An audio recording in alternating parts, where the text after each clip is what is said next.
The hypocrisy of the left is center stage as Democrats refuse to force Andrew Cuomo to resign. Not a surprise, as their phony fight for the moral and ethical high ground is only important when a Republican is in the crosshairs. Nothing could be more disgraceful. It is legend that Andrew Cuomo is a bully and a repeated liar. In fact, we learned this week that he started cooking the books and altered the nursing home reports as early as July, when he started writing his book on leadership. But we just learned he is so much more. He is a serial sexual harasser and a predator at the workplace, where manipulation and control is easily exerted by the boss, the one with a sense of entitlement, the one in control, and the one where people around him do and say what he wants or else. 3 women who were brave enough to come forward with details that unquestionably put him in the category of a classic sexual harasser, a predator. And this is not about politics. This has nothing to do with party affiliation. This is about unwanted, unsolicited sexual aggression and manipulation leveraged by arguably the most powerful man in New York, the governor of the state. A man we already know from the nursing home scandal is seemingly impervious to accountability and consequence. This week, he had this to say about the sexual harassment claims.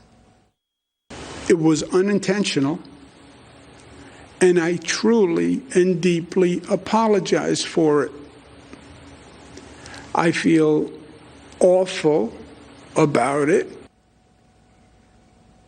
Okay, Andrew, so you never intended to harm or offend anyone? Nice try, Andrew. Your intent is not relevant here. It's not about your intent. It's about the atmosphere you created for your victims. Charlotte Bennett, your executive assistant and health policy advisor, recounted not one, but multiple instances of inappropriate communications by you, such as asking her if her experience as a sexual assault survivor affected her sex life. You made it clear to her that you were comfortable being with anyone over the age of 22, that you were lonely, and that you were looking for a girlfriend. Andrew, who are you to ask a young woman 1/3 your age who works for you, a sexual assault survivor, if she's comfortable having sex with men? Are you a therapist?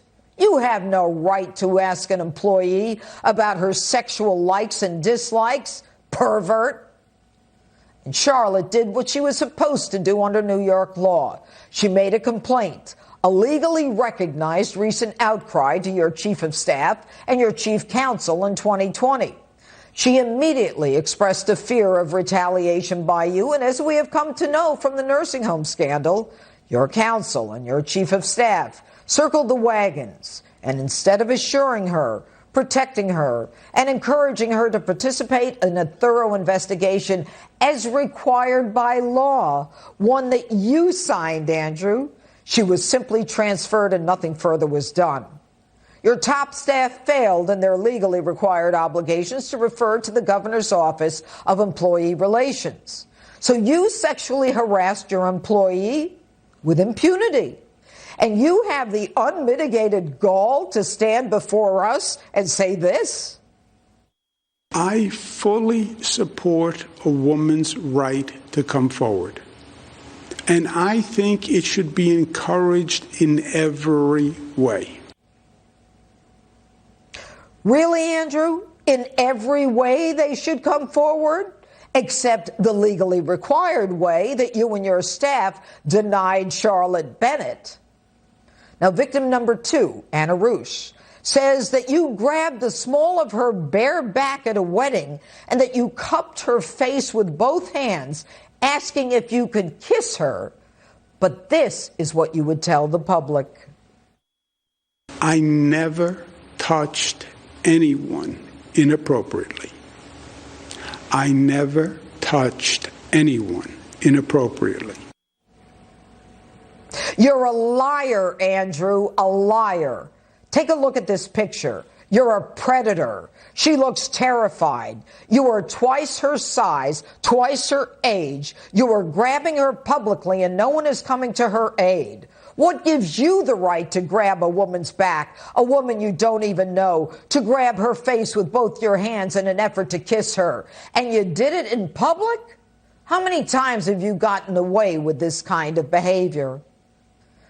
And Lindsay Boylan, victim number 3, was your former chief of staff of the State Economic Agency. She stated that you sexually harassed her for years and made advances toward her that were both verbal and physical, that you requested sexual favors, and that you engaged in coy games suggesting a look at a cigar box with a reference to Bill Clinton. And I'm pretty sure we all know what that's about. And that during one meeting, you actually kissed her. Your response? I never knew at the time I was making anyone feel uncomfortable. A liar is a liar is a liar.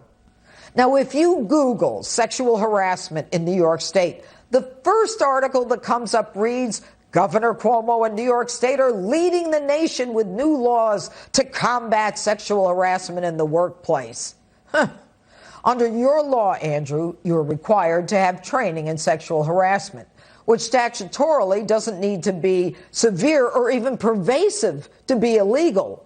It makes clear that intent to harass the victim is not necessary, and even more relevant to you and your lying staff is that supervisors and managerial personnel who knowingly allow the behavior to continue or do not follow the required guidelines of an investigation must be sanctioned. So, Governor, your chief of staff, your chief counsel, and anyone in the chain of command in the Charlotte Bennett case or the Lindsay Boylan case who knowingly allowed this to continue must be sanctioned. And Andrew, what sanctions were imposed against you? Obviously none, because you were protected like the bully boss that you are. The little people, whether they're victims of sexual assault, sexual harassment, elder abuse, criminally negligent homicide, victims of elder crime, they don't matter to you in your desperate, pathetic desire for power and control.